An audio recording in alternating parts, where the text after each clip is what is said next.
Hello সবাইকে, কেমন আছো সবাই? আমি তো খুব ভালো আছি। অনেক ধরে ইচ্ছা করছিল চিজ ম্যাগি খাওয়ার জন্য। তো দোকানে গিয়ে আমি ম্যাগিটা নিয়ে আসলাম। তো ঘরে চিজ ছিল না, তাই একটা দাদাকে দিয়ে চিজটা আনালাম। তো চলো আমি কি করে চিজ ম্যাগি বানাই তোমাদেরকে শেয়ার করি। ফার্স্টে ম্যাগিটা কেটে জলের মধ্যে নুন দিয়ে ম্যাগিটাকে সিদ্ধ করতে বসিয়ে দিলাম।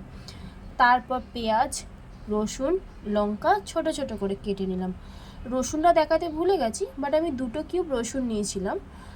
রসুনের ফ্লেভারটা দিলে না ম্যাগিটা খুব সুন্দর টেস্ট, গন্ধ আসে।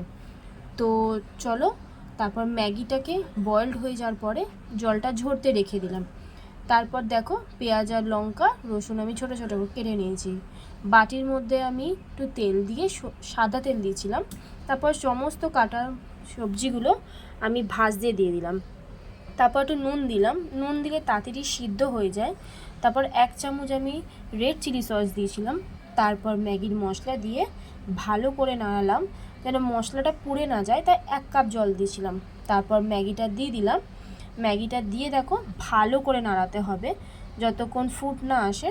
তারপর ফুট আসার পরে আমি চিজ খেতে যেহেতু ভালোবাসি, তাই আমি একটা বড় কিউব দিয়ে দিয়েছিলাম চিজের। তারপর দেখো নাড়ানোর পরে একটা চিজি ভাব এসেছে ম্যাগিটার মধ্যে। তো আমি তো এইভাবে ম্যাগিটা বানাই, তোমরা কেমন করে বানাও আমাকে জানিও।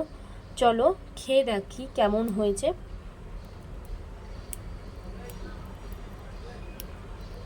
খুব সুন্দর হয়েছে খেতে, কারণ আমি খেতে খুব ভালোবাসি এই টাইপের ম্যাগি।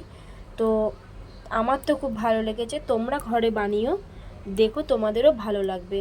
থ্যাংক ইউ সবাইকে ভিডিওটা দেখার জন্য। টাটা।